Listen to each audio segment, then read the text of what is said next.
Eldad dan Medad dipenuhi roh pada masa kepemimpinan Musa.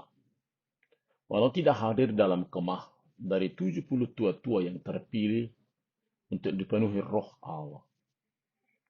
Saat seorang muda melaporkannya kepada Musa meminta dicegah, Musa menjawab justru dia bahagia bila semakin banyak yang dipenuhi roh Allah. Memang itulah hal yang terbaik menerima anugerahnya.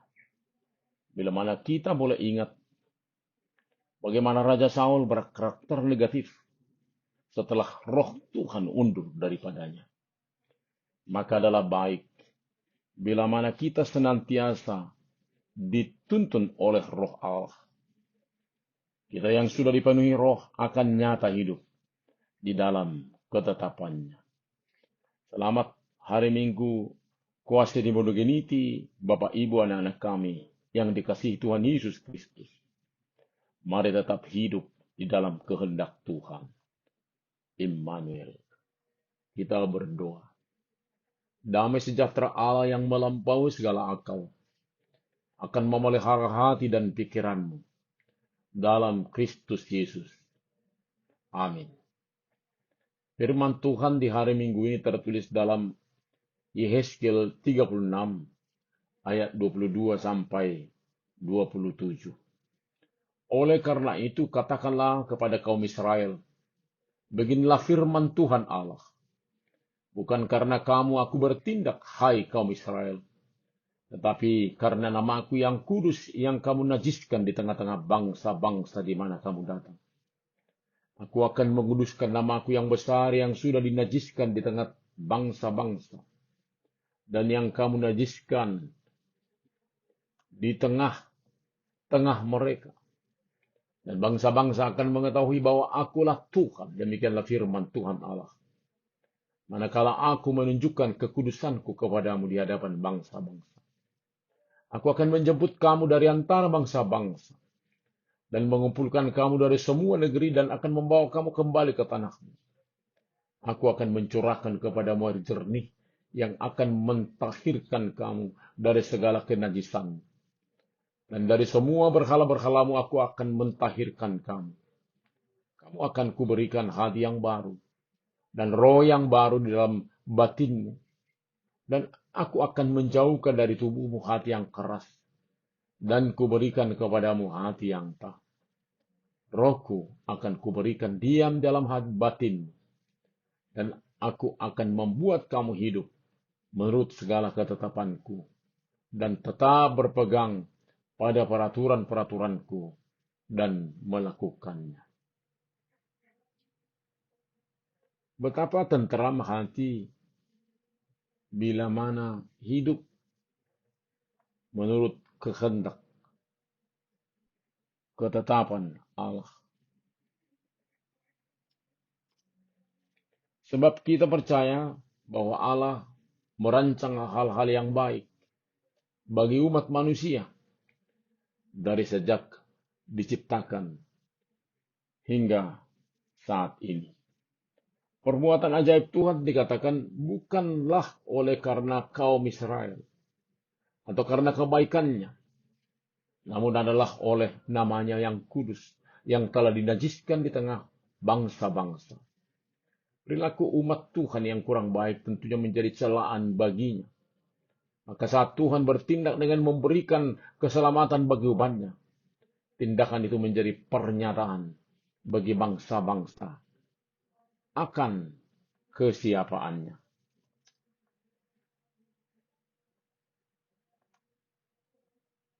Lalu Tuhan bertindak dan melakukan hal yang ajaib. Menjemput umatnya dari antara bangsa-bangsa dan mengumpulkan dari semua negeri dan membawa kembali ke tanahnya. Mencurahkan air jernih yang mentahirkan dari segala kenajisan dan dari semua berhala-berhala. Tuhan mengampuni umatnya. Lalu hal yang lebih indah, Tuhan memberikan hati yang baru dan roh yang baru dalam batin umatnya. Menjauhkan hati yang keras dan memberikan hati yang taat. Inilah yang dinyatakan dan telah dilakukan Allah.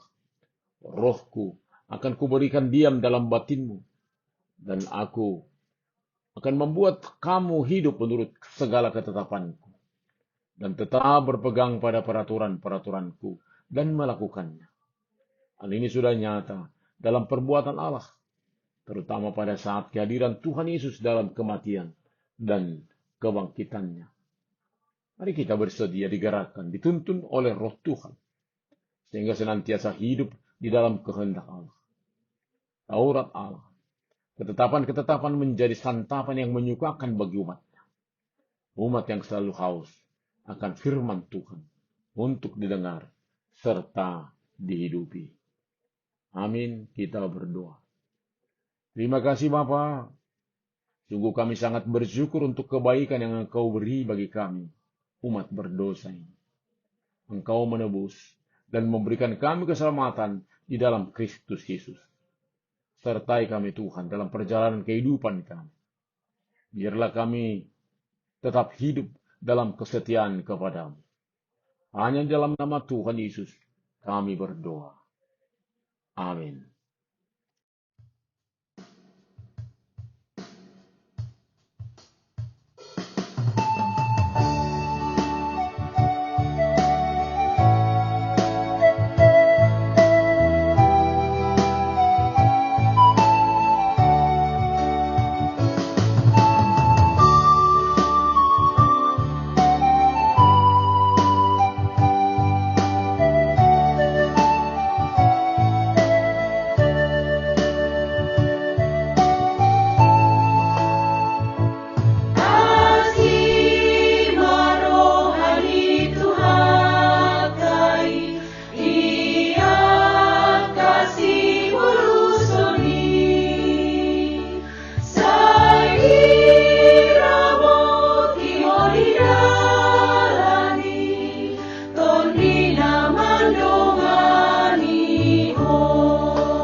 Terimalah berkat Tuhan.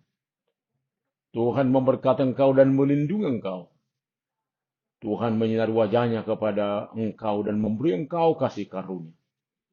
Tuhan menghadapkan wajahnya kepadamu dan memberi engkau damai sejahtera. Amin.